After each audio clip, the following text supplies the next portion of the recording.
Coffee with Tom being Tabiri Bapuna Mapu Taram Okchari, Nasigi Damakta, Adongi Dam, the special guest, Mapudu Luxury Basi, Iram Damgi, in Kalakliba, Nahasingidi, Yam motivate Oiradava, Akoipuna Mana, Ikai Kunda, Mathematic Jaraba, bodybuilding Lam the Su, Saruk Jam of Hamkam Biriba, Koipuna Manikai Kunazariba, Sar Arunjit Book Dol Tamjaki, Ahamakta, the TOMTV Makitiki, Sar Arunjit Botaram Okchari. Anmatada, TOMTV, a Takasari. The viewers in Konjari. Yamnungaize, sir, Sarse, Hoipuna Manadi, Loina Kanjare, Adubo Sargi, Ponapam Lamdam, Pima Babagi Ming, Amadi, Loina Bigi, Isaka Subigi, Havana Chingbadu, Kanzabit and Zalozak. I give me Ketamim Arunjit Mete, I give Ima Babagi Ming, Ketamim Tomba, I give Imagi Ming, Ketamim Mema, I give Loina Bigi, Ketamim's own base hapana. And they is I Angang Home Suzare. I someone Morang Hanuba among like taking. Yamnungaize, Sardo Hasi, bodybuilding Nikilamda, Mayamna, to do Hindonasu, Kambide, Adosar Sekui, traffic police, Su, Labiri, and see uniform set Piragasu, Mayang Pamda, Quinangasi, set Piro on Hajay, Taxaning Bagi, Hoi, Sir, the Hizer with the Sepiro Pedamata Hinai, then Tagat for Fundokchari. Sardo Chahiki Adegi. Isaki Chahi Kadegi, Quiki, Sanabagi Lams, Jangbahubi Kiban. Tassi Makati, a bodybuilding Sanabase, Sahi Aniga Ta, Ahum Suzare. Chahi Aniga Ta Hum, Chahi Aniga Ta Hum High City Yamna, Telava Matamni, Hazariba, and a Sok Tela Matam Sida Sarna, Quiki Hakchangzi. Kamai Roga, Sembiki Pano, Yam Tuna Quiki place, Mayamam Pambidana, equipment Mayamam Pambidana, the Willy said, Masi Honaki Bagi Awan who I do Castan Settle View. Tozaki. I give Ahamada Aina. I say traffic police legislating I commando the legame. Commando legamanda, Hoiki Sabatakpa, Amama Kanto Saksan, the pit reptava, and they give me. When the pissing checking to Wakanda, me bodybuilding Josana, Masa, Pavami, or President Iso, Saz the Wakan the Pauseraga. Moine Paise, I should the punning, have among the pit winning police labor as the Aksang Pana, and the key Nium Sumna labor to Palm in a son from the bodybuilding the Kontanzaki, Konta Hamatanzla, but I Teragi, KBBGM, Sapoza, Zuiki Nak, the Sambaganda. In Ozai China, son of a Parmesini, in high. And to I am Jaugi out or other Yao Coloto, Colo, welcome to and to a Numito 2017 April get 15 July get 15 is Hana who give me Sana Matunda is a Aksan hard work, say Karate, Miss Hana, my Amdiki Hen, Panavaisi, sometimes days Aksan Padveti can talk the bad day and I walk something the color I Sana, I'm going to Sana Hoga. Haidi Mayamna Sanariba, Pundu the Gi, Gana Sanavira, Honazaki Neva. Man, Ben Honazaki. Yamnungaize Tazavada. I thought to take Sana was something like the service Hana to be, but or be doer. Oh, I Hana Tozeri. The family not support of Bigi Bracamaito. Family support away. I know sign to we court have is the commando the leaves the commando to a traffic as well to Canada. Traffic as well to our Hanabawe. Madam the commando selling at the Aiki. Yum Halapai Matamze, Kia Pangdi, and the traffic that the Koiki Sipse, Ahum Tona Kaidopanina, in a Nudin Gisipse, Barodina Manga, Loza Sipsida, Sigi, Kanto, Sigi Sipse, Lozaraga, and to hang Matexida in a Sana. And the Quiki bodybuilding Sana Gehaina Kalagadikwa, a Quiki Hakjangi, wait say, Sisutra, the Jambaya, the Sanabia de Kaisula Bibra. Sanaba Hoda. Adu the late the Haidai, the same age you bodybuilding. Some never know Ribnina. Aduma, Daniam can explain to in a talk with him, Zain and Antoka, Soybum Jorkani, Aduna, I am Haidubaki, Kamubaki, Natasnata, Aduna, Simak, Adumak, the late Brancalism, Sanaraga, Sanji, or Sokolapa, and the Masamton, the West is increased of the writer. I have no idea. And the Hoisiki is Hanabama Tamsida, Tangai Fadana, a Hoisanaro Emo in a Tangai Fadana, Satabia the Sinja, Karikari do Viki. Some Hamba Kogi, some pit in a son get at the Kasu Tadona jam over in Saro, Saro's carnavality, the same Koina Sigi, bodybuilding lines, the ai sibukti yodabda yade an hai sangpanina ai saba thakpaje ai ki ahamba gym changba sanabasida dai senior player mayam dagi aina knowledge se mathang mathang logje esi saraga si tawba phet ki sarung si taw mayam je mathang mathang logja matung dai tam tam gya laga ai gi sibuk dai sagi fit se sibu yori ne le yam nungai je thumbi be damakta adu sa wari su nungai nungai ba mayam su sanagi se bako adu sirs na ko mai tawraga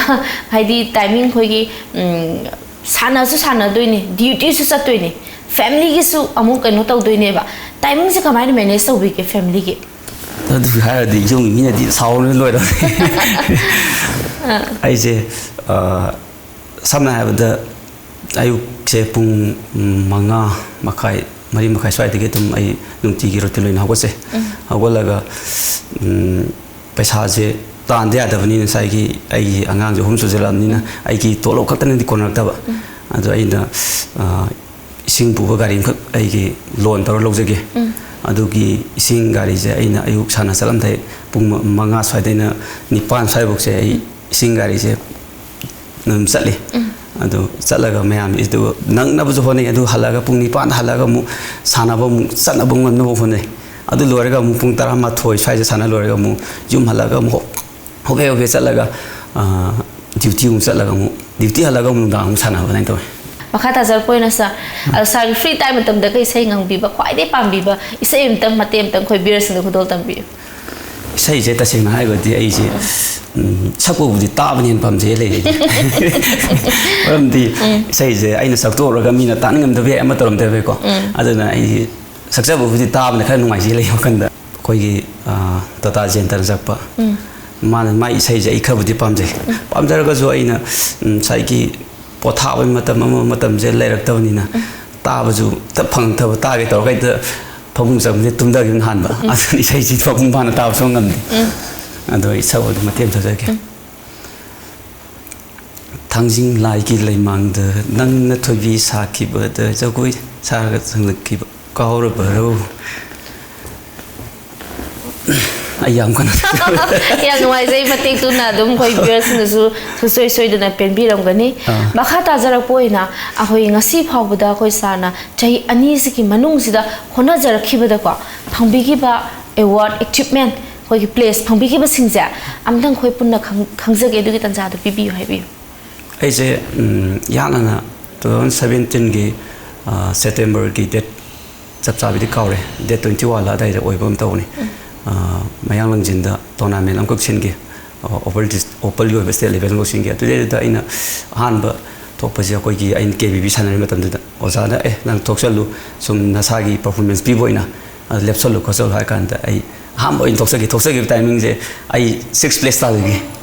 adu da ai kaisu nuai ta wa kan kaisu thodop aina tha ani kok chanar ga si stage matak sa ka phangi je masi adu nuai ja ani su bi thai lai mane adu makha achievement atai mathang da Mr. Manipur khamba tawbusida madu da 6 place ta jage andaki Guwahati da TFA classes na simba kan aduna 2019 gi January gi date 11 la kan odai oibni adu da ai natural bodybuilding ne na koi ki Guwahati da asuman na tarosile sin bazita natural ne ara koi natural ne koi salisi natural ne satpida adu de le matu natural to oiramdre adu bo to sina sen ai 4 place put sajar ke adu ka mathang da koi ki oinam da Mr. Safa bana koi date 29 ka 30 ka sile aduna November ra kan oibum tawni adu ai chap sa ka ore da I mean on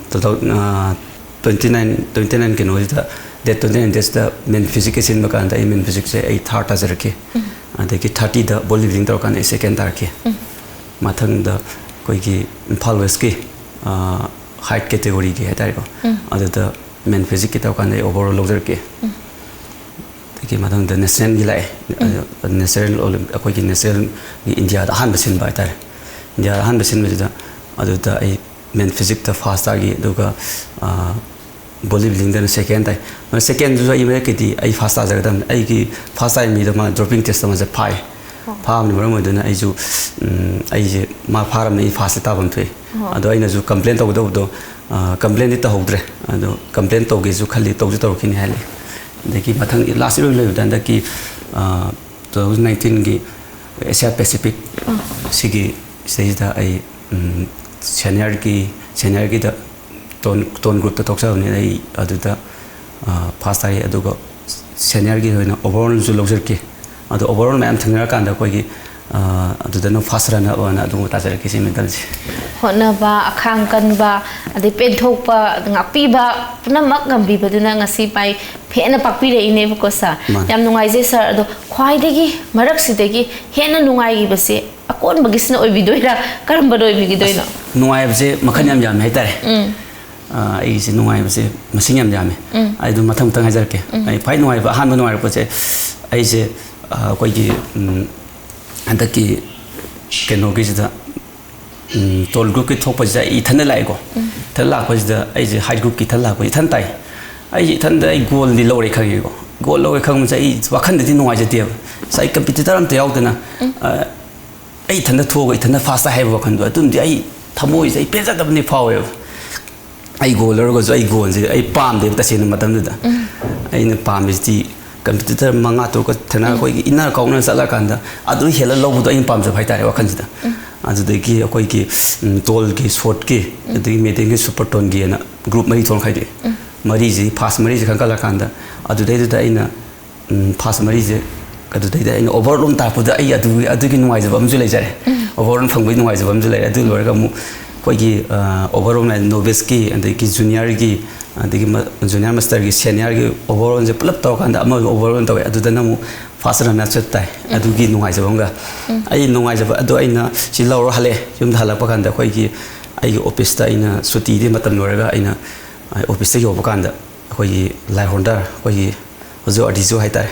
ꯃꯥꯅ ꯃꯥꯏ ꯃꯅꯥꯛꯇ ꯆꯪꯉꯦ ꯑꯗꯨ ꯑꯩ ꯁꯤ ꯂꯧꯔꯦ ꯈꯣꯠꯂꯦ ꯑꯗꯨ ꯇꯧꯔꯛꯑꯦ ꯑꯗꯨꯗꯤ ꯅꯪ ꯁꯤ ꯂꯧꯔꯗꯤ ꯀꯩꯅꯣꯒꯤ ꯑꯩꯈꯣꯏꯒꯤ ꯃꯦꯗꯥꯝ ꯑꯦꯁ ꯄꯤꯒꯤ ꯃꯅꯥꯛꯇ ꯆꯪꯒꯦ ꯑꯗꯨ ꯇꯧꯁꯤ ꯈꯣꯠꯁꯤ ꯃꯥꯅꯁꯨ ꯌꯥꯝ ꯄꯨꯊꯣꯛꯄꯤꯔꯦ ꯃꯦꯗꯥꯝ ꯑꯦꯁ ꯄꯤ ꯃꯅꯥꯛꯇ ꯑꯩꯈꯣꯏꯒꯤ ꯃꯦꯗꯥꯝ ꯁꯔꯃ ꯑꯗꯒꯤ ꯑꯩꯈꯣꯏ ꯑꯣꯁꯤ ꯀꯩꯅꯣ ꯁꯥꯕꯤꯅꯣꯏ ꯑꯗꯒꯤ ꯑꯩꯈꯣꯏꯒꯤ ꯁꯥ ꯗꯤ ꯑꯦꯁ ꯄꯤ ꯃꯣꯏ ꯑꯍꯨꯝꯁꯦ ꯂꯩꯔꯝꯃꯤ ꯄꯨꯜꯂꯒ ꯂꯩꯔꯝꯃꯤ ꯑꯗꯨ ꯃꯣꯏꯅ ꯂꯧ ꯄꯨꯕꯗ ꯃꯣꯏꯅ ꯑꯩꯕꯨ ꯁꯨꯃꯥꯏꯅ ꯗ꯭ꯌꯨꯇꯤ ꯇꯧꯅ ꯁꯤꯒꯤ ꯁ꯭ꯇꯦꯖꯁꯤ ꯌꯧꯕ ꯉꯝꯕꯁꯦ ꯃꯥꯁꯦ ꯑꯇꯥꯡ ꯃꯤꯅꯤ ꯑꯗꯨꯅꯤ ꯑꯗꯥꯅꯤꯅ ꯌꯥꯝ ꯊꯤ ꯊꯥꯒꯠꯄꯤꯕꯗꯣ ꯑꯗꯨꯒꯤ ꯅꯨꯡꯉꯥꯏꯖꯕꯗꯣ ꯑꯗꯨꯝ ꯋꯥꯍꯩꯗꯨꯅ ꯊꯃꯣꯏꯗ ꯄꯦꯟꯖꯈꯤꯕꯗꯣ ꯑꯗꯨꯗ ꯑꯩꯈꯣꯏ ꯁꯤ ꯇꯁꯦꯡꯅ ꯑꯩꯅ ꯌꯥꯝꯅ ꯑꯩꯈꯣꯏ ꯚ꯭ꯌꯨꯔꯁꯤꯡꯗ ꯏꯟꯈꯠꯂꯛꯂꯤꯕ ꯅꯍꯥꯁꯤꯡꯁꯤꯗ ꯌꯥꯝꯅ ꯃꯣꯏꯅꯁꯨ ꯈꯪꯅꯤꯡꯕ ꯑꯃꯗꯤ ꯂꯩꯖꯔꯝꯒꯅꯤ ꯍꯥꯏꯅ ꯈꯟꯖꯩ ꯑꯩꯅꯁꯨ ꯌꯥꯝ ꯈꯪꯅꯤꯡꯕ ꯑꯩꯈꯣꯏ ꯁꯤ ꯁꯥꯟꯅꯕ ꯆꯪꯕ ꯃꯇꯝꯗ ꯑꯩꯈꯣꯏꯒꯤ ꯄꯩꯁಾ ꯍꯥꯏꯇꯥꯔꯦꯀꯣ ꯍꯥꯏꯗꯤ ꯑꯩꯈꯣই ꯁꯥꯟꯅꯅꯤꯡꯉꯒꯁꯨ ꯀꯃꯥꯏꯅ ꯀꯔꯣꯝꯗ ꯀꯔꯤ ꯃꯐꯝꯗ ꯆꯪꯖꯗꯣꯏꯅꯣ ꯍꯥꯏꯕ ꯈꯪꯖꯗꯕ ꯑꯗꯒꯤ ꯄꯩꯁꯥꯕꯨ ꯀꯌꯥ ꯆꯪꯉꯤꯖꯥꯠꯅꯣ ꯍꯥꯏꯕꯒꯤ ꯋꯥꯈꯜꯁꯤꯁꯨ ꯀꯤꯖꯖꯕ ꯃꯌꯥꯝ ꯑꯃꯁꯨ ꯂꯩꯖꯔꯤꯕ ꯑꯗꯣ ꯁꯤ ꯃꯇꯥꯡꯁꯤ ꯍꯥꯏꯐꯦꯠꯇꯪ ꯆꯪꯐꯝꯁꯦ ꯀꯃꯥꯏꯅ ꯄꯩꯁꯥ ꯁꯤꯒꯤ ꯃꯇꯥꯡꯁꯦ ꯍꯥꯏꯐꯦꯠꯇꯪ ꯊꯝꯕꯤ ꯇꯁꯦꯡꯅꯀꯤ ꯍꯥꯏꯔꯒꯗꯤ ꯄꯩꯁꯥꯁꯤ ꯑꯩꯈꯣꯏꯒꯤ ꯐꯤꯠ ꯑꯣꯏꯅ ꯆꯨꯝꯅ ꯀꯩꯅꯣ ꯀꯝꯄꯤꯇꯤꯁꯟ ꯊꯣꯛꯇꯕꯤꯗ ꯑꯃ ꯑꯩ ꯍꯛꯆꯥꯡ ꯐꯤꯠ ꯑꯣꯏꯒꯦ ꯑꯗꯨ ꯇꯧꯒꯦ ꯍꯥꯏꯕꯒꯤ ꯂꯩꯔꯒꯗꯤ ꯄꯩꯁꯥꯁꯤ ꯀꯩꯁꯨ ꯆꯪꯍꯟꯗꯕ ꯌꯥꯔꯦ ꯌꯨꯝꯗ ꯆꯥꯔꯤꯕ ꯆꯥꯛ ꯑꯗꯒꯤ ꯍꯤꯟꯖꯥꯡ ꯁꯪꯒꯣꯝꯗꯁꯨ ꯊꯩ ꯑꯗꯒꯤ ꯌꯦꯔꯨꯝ ꯆꯥꯏ ꯁꯤꯅ ꯑꯗꯨꯝ ꯐꯤꯠ ꯑꯣꯏꯅ ꯊꯝꯉꯝꯃꯦ ꯍꯥꯏꯇꯥꯔꯦ ꯑꯗꯣ ꯑꯩꯈꯣꯏꯒꯤ ꯁꯨꯃꯥꯏꯅ ꯄ꯭ꯔꯣꯐꯦꯁꯅꯦꯜ ꯂꯥꯛꯑꯒꯗꯤ ꯃꯁꯤꯗꯤ ꯇꯁꯦꯡꯅ ꯍꯥꯏꯔꯒꯗꯤ ꯄꯩꯁꯥꯗꯤ ꯈꯔ ꯆꯪꯉꯦ ꯍꯥꯏꯇꯥꯔꯦ ꯆꯥꯕ ꯍꯥꯏꯔꯦ ꯌꯦꯔꯨꯝꯗ ꯆꯥꯔꯦ ꯅꯣꯡꯃꯗ ꯀꯝꯄꯤꯇꯤꯁꯟ ꯃꯌꯥꯗ ꯅꯣꯡꯃꯗ ꯌꯦꯔꯨꯝ 20-30ꯒ ꯆꯥꯔꯛꯏ ꯑꯗꯨꯒꯤ ꯆꯥꯡ ꯑꯃꯅ ꯄꯩꯁꯥꯁꯦ ꯑꯃꯨꯛ ꯇꯥꯟꯅ ꯍꯣꯠꯅꯕ ꯑꯗꯒꯤ ꯌꯦꯟ ꯑꯃꯨꯛ ꯆꯥꯔꯛꯄ ꯑꯗꯒꯤ ꯑꯃꯨꯛ ꯁꯄ꯭ꯂꯤꯃꯦꯟꯁꯨ ꯑꯃꯨꯛ ꯗꯔꯀꯥꯔ ꯂꯩꯔꯛꯄ ꯑꯁꯨꯝꯕ ꯃꯌꯥꯝꯗ ꯇꯧꯔꯀꯥꯟꯗꯗꯤ ꯄꯩꯁꯥꯗꯤ ꯌꯥꯝ ꯆꯪꯉꯦꯕ ꯁꯨꯝ ꯑꯗꯨ ꯁꯨꯝ ꯏꯆꯝ ꯆꯝꯅ ꯐꯤꯠ ꯑꯣꯏꯒꯦ ꯍꯥꯏꯇꯥꯔꯗꯤ ꯌꯨꯝꯗ ꯆꯥꯔꯤ ꯈꯣꯠꯂꯤꯁꯤꯡꯁꯦ ꯑꯗꯨꯝ ꯇꯥꯔꯒ ꯐꯤꯠ ꯑꯣꯏꯕ ꯌꯥꯏꯅ ꯈꯜꯂꯤ ꯄꯩꯁꯥ ꯏꯆꯪ ꯆꯪꯍꯟꯗꯕꯤꯗ ꯑꯗꯨꯝ ꯂꯩꯕ ꯌꯥꯏ ꯃꯈꯥ ꯇꯥꯖꯔꯛꯄ ꯑꯣꯏꯅ ꯑꯩꯈꯣꯏꯒꯤ ꯁꯥꯟꯅꯔꯣꯏ ꯑꯃ ꯑꯣꯏꯅ ꯑꯩꯈꯣꯏꯒꯤ ꯁꯥꯟꯅꯅꯤꯡꯕ ꯀꯌꯥ ꯂꯩꯔꯒꯁꯨ ꯄꯩꯁꯥꯅ ꯉꯝꯗꯗꯅ ꯈꯣꯡ ꯊꯥꯡꯖꯟꯕ ꯉꯝꯗꯕ ꯀꯌꯥꯁꯨ ꯂꯩꯕꯤꯔꯤ ꯑꯗꯣ ꯑꯩꯈꯣꯏꯒꯤ ꯃꯅꯤꯄꯨꯔ ꯒꯚꯔꯟꯃꯦꯟꯠꯀꯤ ꯁꯥꯏꯠꯇ ꯑꯩꯈꯣꯏꯒꯤ ꯁꯥꯟꯅꯔꯣꯏ ꯑꯃ ꯑꯣꯏꯅ ꯊꯝꯕꯤꯅꯤꯡꯕ ꯋꯥꯐꯝ ꯀꯔꯤ ꯂꯩꯕꯤꯒꯦ ꯍꯥꯏꯕꯗꯨꯁꯨ ꯈꯤꯇꯪ ꯑꯩꯈꯣꯏ ꯇꯣꯝ ꯇꯤꯚꯤꯅ ꯇꯟꯖꯥ ꯄꯤꯖꯒꯦ ꯊꯝꯕꯤ ꯇꯁꯦꯡꯅ ꯑꯩ ꯊꯕꯛ ꯇꯧꯖꯔꯒꯁꯨ ꯑꯩ ꯅꯦꯁꯅꯦꯜ ꯑꯣꯂꯦꯝꯄꯤꯌꯥꯒꯤ ꯀ꯭ꯋꯥꯂꯤꯐꯥꯏ ꯑꯣꯏ ꯀ꯭ꯋꯥꯂꯤꯐꯥꯏ ꯑꯣꯏꯔꯒꯁꯨ ꯑꯩ ꯄꯩꯁꯥꯗꯣ ꯂꯩꯇꯕꯅꯤꯅ ꯆꯠꯄ ꯉꯝꯗꯕ ꯄꯩꯁꯥ ꯆꯠꯄ ꯉꯝꯖꯗꯦ ꯍꯟꯗꯛꯀꯤ ꯅꯕꯦꯝꯕꯔꯒꯤ ꯗꯦꯠ ꯀꯩꯅꯣꯗ ꯇꯧꯒꯗꯕꯅꯤ ꯑꯗꯣ ꯄꯩꯁꯥ ꯂꯩꯇꯕꯅꯤꯅ ꯑꯩꯁꯨ ꯇꯣꯂꯣꯞꯁꯤꯅꯗꯤ ꯀꯩꯁꯨ ꯏꯃꯨꯡꯒꯤ ꯑꯗꯩ ꯑꯉꯥꯡ ꯅꯨꯕꯤꯒꯤ ꯇꯧꯕꯗꯩ ꯀꯩꯁꯨ ꯀꯣꯟꯅꯗꯦ ꯑꯩ ꯏꯁꯤꯡ ꯒꯥꯔꯤ ꯑꯃ ꯆꯠꯆꯕꯗꯨꯁꯨ ꯑꯗꯨꯅꯁꯨ ꯀꯩꯁꯨ ꯑꯩ ꯁꯥꯟꯅꯕꯔꯣꯝ ꯆꯠꯄꯅꯤꯅ ꯌꯥꯝ ꯆꯥꯡ ꯑꯣꯏꯅ ꯆꯠꯄꯁꯨ ꯉꯝꯖꯗꯦ ꯑꯌꯨꯛꯇ ꯉꯥꯏꯍꯥꯛ ꯑꯃ ꯑꯅꯤ ꯆꯠꯂꯨꯔꯒ ꯑꯗꯨꯒ ꯂꯣꯏꯁꯤꯟꯕ ꯑꯗꯨ ꯁꯤꯗꯤ ꯁꯔꯀꯥꯔꯅ ꯀꯩꯅ ꯐꯖꯅ ꯃꯤꯠꯌꯦꯡ ꯆꯪꯁꯤꯟꯕꯤꯔꯒꯗꯤ ꯑꯩ ꯆꯠ ꯉꯝꯗꯕ ꯑꯃ ꯇꯧꯗꯕ ꯃꯌꯥꯝꯁꯦ ꯁꯔꯀꯥꯔꯅ ꯃꯤꯠꯌꯦꯡ ꯆꯪꯁꯤꯟꯕꯤꯔꯒ ꯆꯠꯄ ꯉꯝꯕꯤꯔꯒꯗꯤ ꯑꯃꯨꯛ ꯍꯦꯟꯅ ꯐꯅꯤ ꯈꯜꯂꯤ ꯌꯥꯝ ꯅꯨꯡꯉꯥꯏꯖꯩ ꯑꯗꯨꯃꯛꯄꯨꯁꯨ ꯑꯩꯈꯣꯏ ꯇꯣꯝ ꯇꯤꯚꯤꯕꯨ ꯌꯦꯡꯕꯤꯗꯅ ꯇꯣꯝ ꯇꯤꯚꯤꯕꯨ ꯑꯩꯈꯣꯏꯅ ꯉꯁꯤ ꯎꯅꯖꯕꯒꯤ ꯇꯥꯟꯖꯥ ꯑꯁꯤ ꯁꯔꯀꯥꯔꯅ ꯑꯩꯈꯣꯏ ꯃꯅꯤꯄꯨꯔ ꯒꯚꯔꯟꯃꯦꯟꯠꯅ ꯎꯕꯤꯗ ꯇꯥꯕꯤꯗꯅ ꯑꯩꯈꯣꯏꯒꯤ ꯁꯔꯁꯤꯒꯤ ꯃꯇꯦꯡ ꯄꯥꯡꯕꯤꯔꯛꯂꯒꯗꯤ ꯑꯗꯨꯛꯀꯤ ꯃꯇꯤꯛ ꯑꯩꯈꯣꯏ ꯇꯣꯝ ꯇꯤꯚꯤꯅꯁꯨ ꯌꯥꯝ ꯅꯨꯡꯉꯥꯏꯕ ꯊꯃꯣꯏꯗ ꯐꯥꯎꯖꯒꯅꯤ ꯍꯥꯏꯅ ꯊꯝꯖꯒꯦ ꯑꯗꯣ ꯋꯥꯔꯤꯁꯨ ꯌꯥꯝ ꯅꯨꯡꯉꯥꯏꯔꯤ ꯁꯔ ꯃꯈꯥꯗꯁꯨ ꯋꯥꯔꯤ ꯅꯨꯡꯉꯥꯏꯕ ꯁꯥꯟꯅꯃꯤꯟꯅꯒꯤꯁꯤ ꯑꯗꯨꯕꯨ ꯑꯇꯦꯟꯕ ꯑꯩꯈꯣꯏꯒꯤ ꯃꯇꯝꯅꯤꯅ ꯕ꯭ꯔꯦꯛ ꯃꯆꯥ ꯑꯃꯇꯪ ꯂꯧꯃꯤꯟꯅꯁꯤ ꯕꯤꯌꯔꯁ ꯕ꯭ꯔꯦꯛ ꯃꯆꯥ ꯑꯃꯇꯪ ꯂꯧꯃꯤꯟꯅꯁꯤ Classic Hospitality Training Institute, a unit of Babina Healthcare and Hospitality Industries Private Limited, initiated by Classic Group of Hotels, brings exciting short-term course. 3 months course in front office operations, 3 months course in food and beverages service operations, 45 days course in personality development and soft skills. Eligibility 12 pass and 18 years to 30 years. Fee structure rupees 15,000 for 3 months and rupees 10,000 for 45 days training. 100% placement assistance with free uniform and study material. Please contact Classic Hospitality Training Institute, Center 1, Babina Diagnostics Building or Center 2, Hotel Imphal by the Classic. Break ki matungda taramna mo oksari sir hoi ngasai wari mayam ama kanaraba mayam su thambigare ada makha tana wari su mu sanaduna khoi gi iramdam da lairibasi angang sida khitang akhoi samaj sida nishagi pakta mayam ama taw phiba mangkiba su kongai ni ada mama mapa oijariba singi mafamda masanupi poksare thawai wajai masanupa poksare thawai wajai hujik matam sida aduna khoi sanaroi moina inkhalakliba naha singsida bibining ba haibing ba advice wahi khasitang thambi yam chum wafam ni hojikkan gi angang jingse tasena ai goti ambana nisagi pakte yamna ngoksana ba tena ba nawai aina ken salingai jesu commando salingai je facing to kan amama to kan yam thengni matamda ju akoina ju phanam pharaga mama pa da sina da kona dana ena sana pa si toromi am phajana akoin advice bibira sana pa ji phajana yengbiyo ma tawbiyo section yengbiyo mama pa na section yengi masa de sori tabni adaina haiba khopa mayam am taw hojik ayam angang yingje hojikti yam thina nisagi lamji yam khongje yam changchang aduna koi lekai da gym hangai ba amama to yam phai lei moina nisa sa kadam tam da gym na san masa mu phabai ki wakhanda la amnina nisa sa ba sang kitang handa bran khale ado aina hajawa ga te ki angang ni ma pa na ajawati masa na kari tauri ji mama na lekhang ma tani mama pa na khang ma tani ai isa si lam hen si tauri ai ta de to hondana ba kai ki to bi na anan ta sana borom da thajan bi ra di ma nisa pa sa ji kitang di handa kara kale ta di pining message haksang phabai lam da sangan bi ra ga di makhoi wakhal da phattaba wakhal to lapthok pi rakani tawbiroi na thambiri ne sir yam thaga chari sir ado sir ahoi isa se haksang je phabirabni na ko sa je khoi yeng badar wari sanab di yam cool oye ado khoi kitang phing haidi duty da matam daga traffic yam problem lai dei ba hojik se ado sing matang jida kitang khoi kamai tawbige haidi huji khoi gari thauba khopagi traffic rule da lan ba khotpa mayam azu thengna biri ba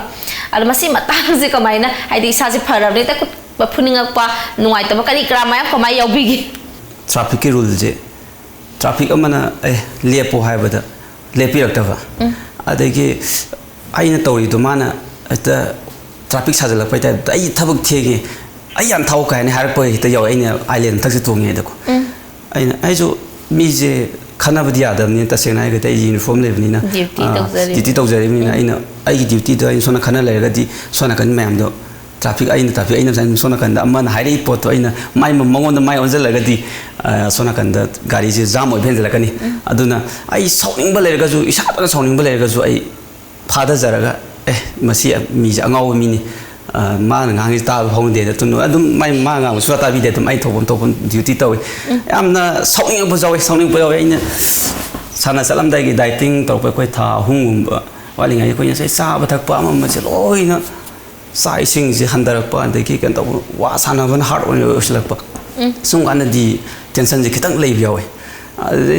aina haibada kai khang khan na thojala ko तानरगा नंग तैसे करी नु हाइबगा फजन ज्ञान थालगा माजे आइना साउदबिदे ज्ञान थालगा सुमाइन तौरदी Pragyan swine तौरी लंबी से कमाई थोकदगी एक्सीडेंट थोप कांदा गाड़ी थोलग नंग थागजु लेजे नंग मीन थोमजलगदि नंग सोअदि नंग लाइफ तो कई ओइगनी अदाइना फजन अइना ज्ञान ता वाई हायरगा मथंग द तौगनु हाय वाई जे हायरगा इन फजन फजन थादोक पि हायता मखा ताजर कोइना सर हातंग खोइ सानबगी मतंग सिदगी स्पोर्ट्स मतंग दगी तक नाथाइरगा कितंग नुंगाइबा वारी अमु सानमिनासे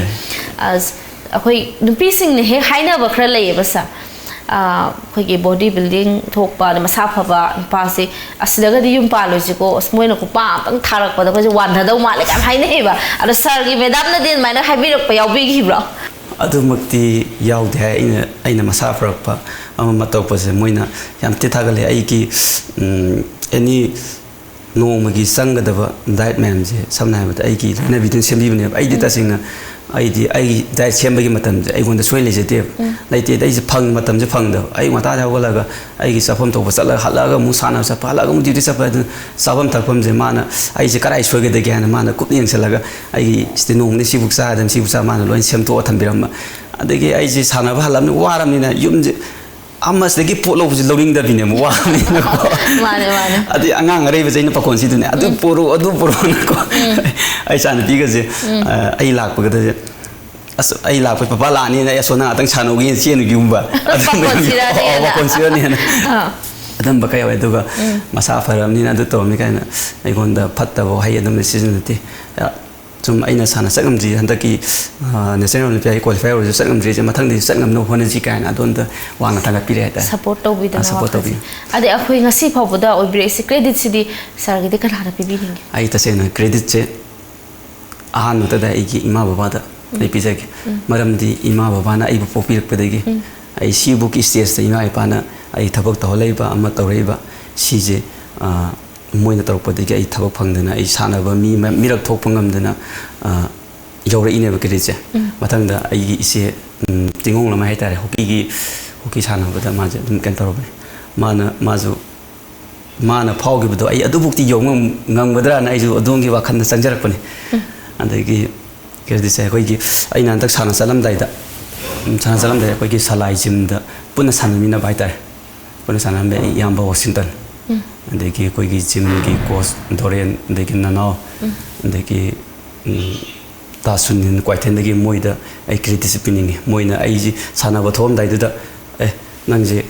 कई की पोजिंग सोइदी आई साना ngaten nateब आई कंद पोजिंग सोइबा कोई पोजिंग सेकेंड हम सोइबदा जस्ट न उबदा आई मार्क त फंगोइदने अदुना नंगी लेप खुले कमाइ तौब खोप मोइना फजन सेमथोक पिरके अदु क्रेडिट मोइ म्याद पिनिंग हेले पामजब हिंजांग से मसी से अखोई सानरोय अमा ओइना चाब यादा थादोखिबसे मसी कमाइ तौर थादोखिए हाइदि करिना ख्वाइदि हेन पामबिखिगे आइजे कोइगी सगेम बोमजे से आई याम पामजब हिंजांगने अदु ऑफ सीजन मतमदगति अदुम साइ अदु जाइटिंग मतमदगति माइ मनमजुन अदुम याम वाव जवेको अदु उपाय लेतमने सादरे अदु अनि ख्वाइ पामजब हिंजांग सगेम बोम मेतेगिस याम नुंगाइजे सर अदु सर द हुजु से खोइ आंगांग सिंग अखोइ इंखल चर आंगांग सिंग से सर मनाक्ता लागा सर मतेंग लौजगे हाइदना सर द लाकपिरगा दिम खोइ सिंग दु वेलकम तौबिगद्रा कमाइ तौबि आई तौजगनी हाइबमदे आइना अखंग लकनो बुक्ति ए नोइ सि तौसि तै मोन द प्रा ऑनजला तापदि ngam ai ju moi do onjan gradi ai ju aso ma sakadrina sakada pose moi onjala ga dei swar kada na moina ai hangning bo khoning bo lerga ju angang gaina jimna sana ba soi ta ju nangi de soi ni sain da sem to ne du to ne adu mo knowledge me amam di pi yam nuai je al future plan de kari ti hone bi ge khan bi ai gi future plan je national olympiad je si gold di logi adu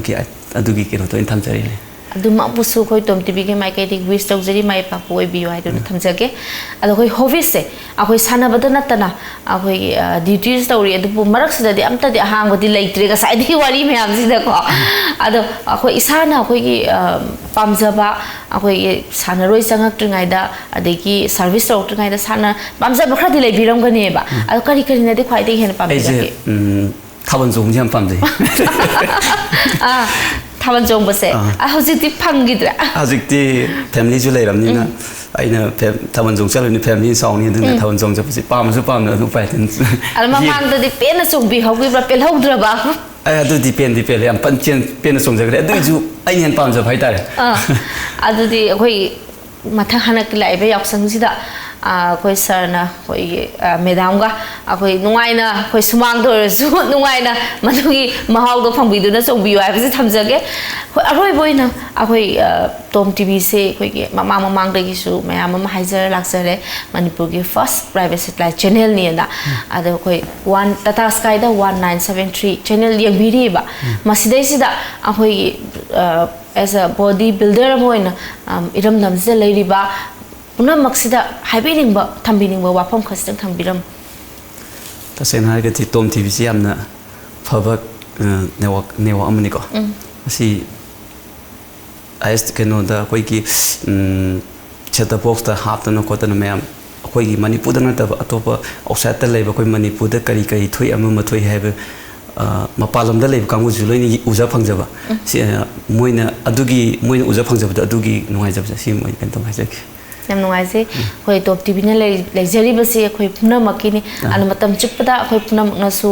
ꯑꯩꯈꯣꯏ ꯚꯤꯌꯔꯁꯤꯡꯅ support ꯇꯧꯕꯤꯔꯒ ꯂꯥꯛꯄꯤꯔꯤ ꯑꯗꯨꯅ ꯃꯇꯝ ꯁꯥꯡꯅꯁꯨ ꯑꯗꯨꯝ ꯅꯨꯡꯁꯤꯕꯤꯗꯨꯅ support ꯇꯧꯕꯤꯌꯨ ꯍꯥꯏꯕ ꯋꯥꯐꯝꯁꯤꯁꯨ ꯊꯝꯖꯒꯦ ꯑꯗꯣ ꯑꯩꯈꯣꯏ ꯋꯥꯍꯪꯁꯦ ꯑꯃꯨꯛ ꯍꯪꯖꯅꯤꯡꯕ ꯐꯥꯎꯖꯔꯤꯕ ꯍꯥꯏꯗꯤ ꯑꯩꯈꯣꯏꯒꯤ ꯍꯥꯏꯗꯤ ꯁꯥꯟꯅꯕ ꯍꯧꯔꯛꯄ ꯃꯇꯝꯁꯤꯗꯀꯣ ꯀꯅꯥꯕꯨ ꯏꯟꯁꯄꯥꯌꯔ ꯑꯣꯏꯖꯔꯒ ꯀꯅꯥꯕꯨ ꯉꯥꯎꯖꯔꯒ ꯀꯔꯝꯕ ꯃꯤꯕꯨ ꯎꯔꯒ ꯁꯥꯔꯅ ꯋꯥꯈꯜꯁꯦ ꯂꯥꯛꯄꯤꯈꯤꯕꯅꯣ ꯍꯥꯏꯕꯗꯨꯁꯨ ꯑꯃꯨꯛꯇꯪꯒ ꯊꯝꯕꯤꯌꯨ ꯇꯁꯦꯡꯅ ꯍꯥꯏꯔꯒꯗꯤ ꯑꯩꯅ ꯄꯥꯝꯖꯕꯁꯦ ꯍꯛꯆꯥꯡꯁꯦ ꯌꯥꯝ ꯐꯤꯠ ꯑꯣꯏꯅ ꯂꯩꯕ ꯄꯥꯝꯕꯅꯦ ꯇꯁꯦꯡꯅ ꯑꯩ ꯕꯣꯗꯤ ꯕꯤꯜꯗꯤꯡꯒꯤ ꯂꯥꯏꯟꯁꯤꯗ ꯑꯩ ꯆꯪꯒꯦꯅꯗꯤ ꯆꯪꯈꯤꯕꯗꯤ ꯅꯠꯇꯦ ꯍꯛꯆꯥꯡꯁꯦ ꯆꯨꯝꯅꯒꯤ ꯗ꯭ꯔꯦꯁ ꯁꯦꯠꯄꯗ ꯐꯖꯅꯕ ꯑꯗꯒꯤ ꯀꯩꯅꯣ ꯇꯧꯕꯗ ꯁꯨꯝ ꯃꯤꯅ ꯌꯦꯡꯕꯗ ꯑꯦꯛꯇꯤꯚ ꯑꯣꯏꯕ ꯃꯥꯟꯅꯕ ꯑꯗꯨꯝꯕꯒꯤ ꯋꯥꯈꯜꯗ ꯆꯪꯖꯔꯛꯈꯤꯕꯅꯤ ꯑꯗꯨꯒ ꯑꯩꯈꯣꯏꯒꯤ ꯖꯤꯝꯁꯤꯗ ꯆꯪꯉꯀꯥꯟꯗ ꯀꯩꯅꯣꯒꯤ ꯀꯤꯕꯤꯁꯤꯗ ꯆꯪꯉꯀꯥꯟꯁꯤꯗ ꯃꯌꯥꯝꯁꯦ ꯀꯝꯄꯤꯇꯤꯁꯟ ꯊꯣꯛꯀꯗꯕ ꯑꯃ ꯊꯣꯛꯀꯗꯕ ꯃꯌꯥꯝꯁꯦ ꯄꯨꯂꯞ ꯂꯩꯔꯝꯕ ꯍꯥꯏꯇꯥꯔꯦ ꯑꯗꯨ ꯃꯣꯏꯒꯤ ꯃꯌꯥꯝꯗꯣ ꯎꯔꯛꯄꯗꯒꯤ ꯃꯣꯏꯅ ꯃꯁꯥ ꯐꯩꯁꯦ ꯁꯤ ꯎꯔꯒꯗꯤ ꯑꯩꯁꯦ ꯃꯣꯏꯒꯤ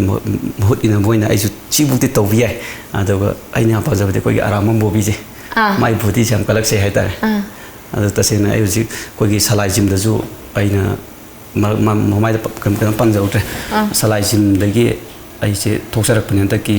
ꯁꯤꯒꯤ ꯅꯦꯆꯔꯦꯜꯒꯤ ꯀꯩꯅꯣ ꯆꯠꯂꯨꯕꯁꯦ ꯑꯦꯁꯤꯌꯥ ꯄꯦꯁꯤꯐꯤꯛ ꯆꯠꯂꯨꯕꯁꯦ ꯁꯂꯥꯏ ꯖꯤꯝꯒꯤ ꯑꯩꯈꯣꯏꯒꯤ ꯃꯣꯏꯅ ꯑꯩꯈꯣꯏꯒꯤ ꯆꯠꯂꯝꯗꯥꯏꯗ ꯃꯣꯏꯅ ꯃꯇꯦꯡ ꯈꯔ ꯇꯧꯕꯤꯔꯛꯏ ꯑꯗꯨ ꯃꯣꯏꯒꯤ ꯀꯩꯅꯣꯗꯨꯁꯨ ꯑꯩꯅ ꯌꯥꯝ ꯊꯥꯒꯠꯆꯕ ꯐꯣꯡꯗꯣꯛꯆꯔꯤ ꯍꯥꯏꯖꯒꯦ ꯌꯥꯝ ꯅꯨꯡꯉꯥꯏꯖꯩ ꯑꯩꯈꯣꯏ ꯑꯀꯛꯅꯕ ꯃꯇꯝ ꯑꯣꯏꯖꯕꯅꯤꯅ ꯋꯥꯔꯤꯁꯨ ꯃꯌꯥꯝ ꯑꯃ ꯁꯥꯟꯅꯒꯗꯧꯕꯁꯨ ꯆꯤꯊꯔꯒꯗꯤ ꯂꯩꯖꯍꯧꯔꯦ ꯃꯊꯪ ꯈꯨꯗꯣꯡꯆꯥꯕ ꯃꯇꯝ ꯑꯃ ꯂꯧꯖꯔꯒ ꯑꯃꯨꯛ ꯎꯅꯅꯕꯒꯤ ꯇꯥꯟꯖꯥ ꯑꯗꯨ ꯑꯩꯈꯣꯏ ꯑꯃꯨꯛ ꯍꯥꯏꯖꯔꯛꯀꯦ ꯁꯣꯏꯗꯅ ꯁꯥꯔꯅ ꯑꯃꯨꯛ ꯌꯥꯕꯤꯔꯛꯄꯤꯌꯨ ꯑꯗꯣ ꯉꯁꯤꯒꯤ ꯑꯣꯏꯅꯗꯤ ꯑꯩꯈꯣꯏ ꯁꯥꯔꯗꯒꯤꯁꯨ ꯀꯥꯏꯅꯅꯕ ꯌꯥꯊꯪ ꯂꯧꯖꯒꯦ ꯑꯔꯣꯏꯕ ꯑꯣꯏꯅ ꯑꯩꯈꯣꯏ ꯂꯝꯖꯤꯡꯕ